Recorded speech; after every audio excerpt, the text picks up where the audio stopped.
Jembut itu nggak boleh dicukur, bolehnya itu digunting. Hai, gimana kabar kalian? Semoga baik-baik aja. Aku ingetin lagi, jangan lupa makan, jangan lupa minum ya. Makan tuh yang berserat-serat gitu, biar mudah dicerna, biar pupnya lancar. Kalau kalian nonton video yang sebelumnya aku ada bahas tentang kamar mandi wanita gitu kan. Nah hari ini kita membahasnya nggak jauh-jauh dari wanita. Kenapa aku ngingetinnya makan yang berserat ya? Karena aku ada di video itu bilang kalau pupku susah ya, semoga kalian tidak merasakan apa yang aku rasakan gitu kan. Nah, ngomongin soal wanita. Wanita itu kan tricky ya, agak riuh gitu kalau mau ngurusin seorang wanita. Tentang kebersihan, apalagi dia menstruasi setiap bulan, pembalut harus sering-sering diganti. Terus kalau salah pembalut bisa berengan. Ada juga beberapa varian pembalut yang emang dia itu dibikin biar mengurangi iritasi atau biar memperkecil presentase wanita ini kena kanker atau gimana, atau ada yang dilengkapi dengan alat sederhana untuk ngecek ada nggak kayak oh ini kayak indikasi kamu bisa kena kanker rahim dan sebagainya gitu kan. Nah yang mau kita bahas di sini adalah resiko mencukur bulu atau rambut di kemaluan. Kemaluan yang aku bahas di sini cewek aja karena aku nggak punya titik dan aku nggak tahu maksudnya kalau cowok itu tumbuh jembutnya tuh bentuknya gimana tuh aku nggak tahu. Jadi buat cowok-cowok ya udah aja, mungkin aku akan bahas di konten selanjutnya, tapi hari ini kita akan bahas wanita. Kebetulan hari ini aku habis cukur jembut guys. Cukur jembut itu wajar loh, ya kan? Orang tua tuh aku nggak pernah diilek ke mamaku, diilek itu diingatkan. Aku nggak pernah diingatkan mamaku untuk Del jangan lupa cukur jembut, nggak pernah. Dek jangan lupa lo kamu cukur jembut, nggak pernah juga. Kayak itu tuh suatu hal tabu, nggak boleh dibahas atau aneh untuk dibahas, tapi kita semua melakukan. Gila nggak? Ini hal tabu, tapi kita semua melakukan, pasti melakukan. Oke bayangin nek rak tahu cukur jembut, aku tak gitu habis bayangin guys. Aku mikir gitu, terus Marcel denger aku ngomong gitu dia ketawa, padahal dia lagi mau minum kopi gitu kan. Tapi aku juga mikirin betapa sumuknya bagianku itu ya, mispiku itu ketika aku nggak cukur jembut gitu loh. Pernah nggak sih kalian cewek-cewek itu merasakan dimana kalian lagi mau mens nih atau udah lama nggak cukur jembut, habis cukur jembut itu langsung kayak kangenan, silir, ngeri adem. Orang tua zaman dulu, termasuk orang tua aku itu bilang kalau jembut itu nggak boleh dicukur, bolehnya itu digunting.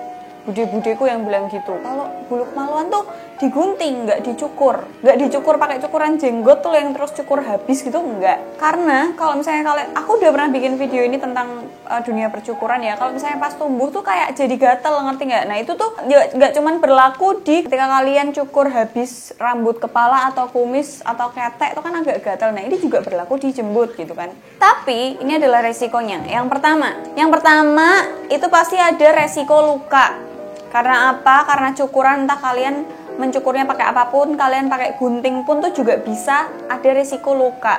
Karena apa? Jembut itu kan di bawah ya. Kita kalau mau nyukur itu kan harus masa ya kowe meh neng kasur ngangkang ngarep mbok kei kaca kan agak ribet gitu loh. Toh juga kowe kan omah-omah bareng mbek wong-wong rak mung dhewean gitu kan. Agak ribet. Pasti rata-rata di kamar mandi, dan kalau kamar mandinya yang kayak aku biasa aja isinya kamar mandi nggak gede-gede amat, bak, WC kelar gitu kan. Ya pasti dingkluk gitu loh. Atau kalian mungkin kamar mandinya mewah gitu ya, iso nggo bal-balan gitu ya, kalian bisa sak polah-molah meh ngangkang, meh kayang piye ki iso. Yang resiko pertama yang bisa kalian dapetin itu luka, karena ya itu benda tajam, gunting, cukuran, atau kalian pakai clipper mungkin. Ada nggak sih yang nyukur jembut pakai clipper? Ada nggak sih? Aku nggak pernah menemukan ya. Rata-rata pakai cukuran sama gunting, tuh luka. Nah setelah dari luka, resiko yang kedua adalah infeksi. Kalian kalau nanyain infeksi yang apa aja, gimana bentuknya dan kawan-kawannya, itu kalian bisa nanya langsung ke dokter. Gak apa-apa kalian nanya ke dokter tuh, gak apa-apa. Nek kue isin kue dewean wae takoke. Kalian bisa nanyakan itu semua ke dokter karena dia lebih paham. Cuman infeksi di sini sesuai nalar manusia yang aku tangkap adalah, pertama, alat cukur kalian itu tidak bersih, alat potong kalian itu tidak bersih. Jadi nggak disterilin dulu, entah mau digodok dulu pakai air panas atau disemprot desinfektan. So disemprot desinfektan ya, pokoknya disterilin gitu loh. Atau kalian pakai cukuran di mana itu dibuat gantian mamahmu, mbakmu, bapakmu. Rak mau gue cukur jembut tapi gue cukur kumis, gue cukur opong, gue cukur alis, macem-macem ya. Kita nggak tahu bakteri apa aja yang ada di situ, apalagi kalau misalnya kalian tinggal cukuran itu tuh di kamar mandi dan itu lembab. Nah kita nggak tahu tuh. Jadi infeksi apa yang kena, kalian bisa tanyain ke orang yang lebih profesional di bidangnya. Kemudian yang ketiga, munculnya jerawat atau bisul. Kalau aku nangkapnya ini jerawat karena gak usah jembut ya. Jembut itu kan tempatnya lembab, selalu tertutup gitu kan. Lengan yang, kamu tahu gak sih, keringet buntet, bagian tubuh kita yang terbuka aja tuh bisa kena bisul atau jerawat gitu loh.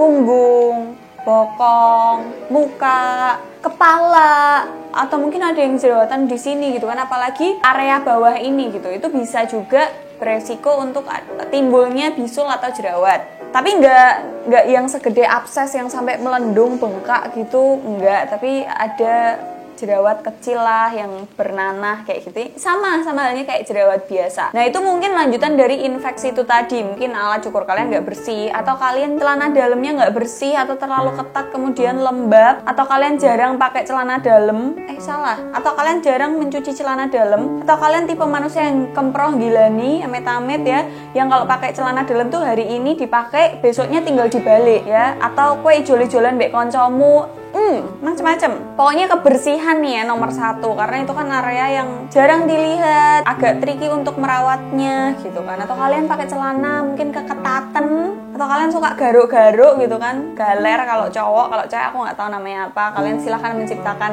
kata-kata sendiri ya. Kemudian yang berikutnya, nah selain tadi ada infeksi terus jerawat atau bisul, bisa juga bengkak. Nah bengkak yang dimaksud adalah ketika kalian nyukur, apalagi kalian nyukurnya tuh pakai cukuran jenggot gitu kan, yang sukanya yang sampai bersih. Biasanya kan bulu jembut itu kan tumbuhnya ke bawah gini ya. Kalau kalian nyukur itu kan bagusnya dari atas ke bawah gini. Tapi ada beberapa manusia ya yang aku sukanya bersih gitu. Jadi nyukurnya kamu dari bawah ke atas, kayak lebih dalam lagi ketika kamu motong si bulu-bulunya itu loh. Jadi pas tumbuh itu mungkin ada iritasi, entah kotor apa segala macam, bisa bengkak, entah, ngerti gak sih, kan ada pori-porinya nih. Namanya orang cukur tuh kan pori-pori kebuka gitu kan. Nah pas di pori-porinya yang bisa tumbuh rambut itu tuh mungkin dipegang agak sakit, atau mungkin pas pakai celana dalam kok agak geser-geser sakit. Bisa juga itu karena nyukurnya kalian ngawur gitu ya, barbar gitu, maunya bersih gitu. Atau kalian wax, habis wax karena kalian pecinta diskonan dan murah, waxnya di tempat sembarangan, salon pinggir jalan gitu kan, yang begitulah, nggak tahu sterilnya bener apa enggak. Karena ada beberapa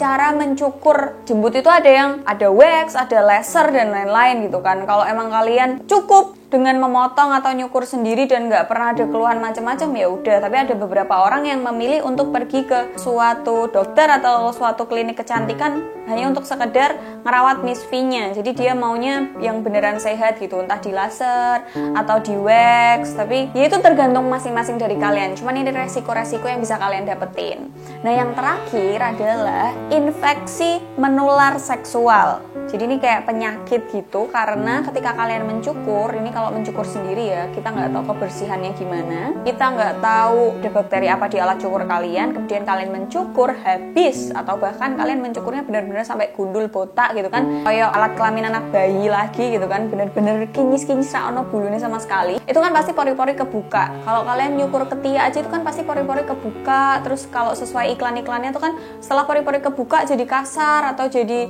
menghitam dan sebagainya.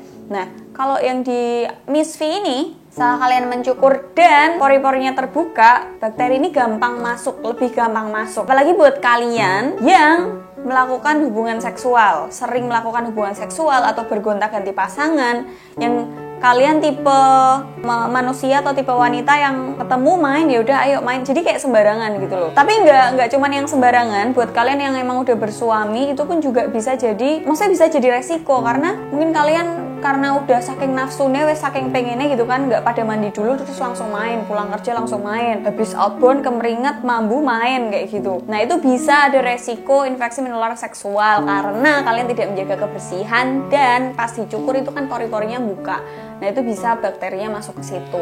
Nah intinya dari video ini adalah ada resiko. Kalian tahu resiko itu kan belum tentu terjadi, tapi itu bisa terjadi. Ngerti nggak? Jadi semuanya balik ke kalian. Kalian mau nyukur itu di rumah, kalian mau nyukur itu di tempat yang emang proper untuk melakukan hal itu, entah di klinik kecantikan atau sama dokter, gak apa-apa, itu terserah kalian. Jadi semuanya kembali ke diri kalian masing-masing maunya gimana. Cuman aku hanya menyampaikan ini resikonya, jadi belum tentu terjadi, tenang. Belum tentu ketika kamu cukur jembut kalian akan mendapatkan ini yang tadi tak sebutin, enggak ya, tapi itu hanya resiko. Jadi buat kalian, apalagi para wanita, tetap jaga kesehatan, tetap jaga kebersihan, dan tetap waspada. Entah kalian punya pasangan pun juga kalian harus mengingatkan, yuk jaga bareng-bareng kesehatan dan kebersihan kita gitu kan, untuk kenyamanan bersama. Nah, semoga video ini bermanfaat buat kalian. Ingat, dengerin video ini dari awal sampai akhir, jangan dipotong-potong, telaah pelan-pelan. Santai aja, kalian bisa nonton ini bareng pasangan, bareng keluarga, bareng mama, bareng kakak, bareng kakek, nenek, semuanya. Dan don't forget to like, comment, and share video ini ke teman-teman kalian. Jangan lupa cek description box, and see you on the next video. Bye!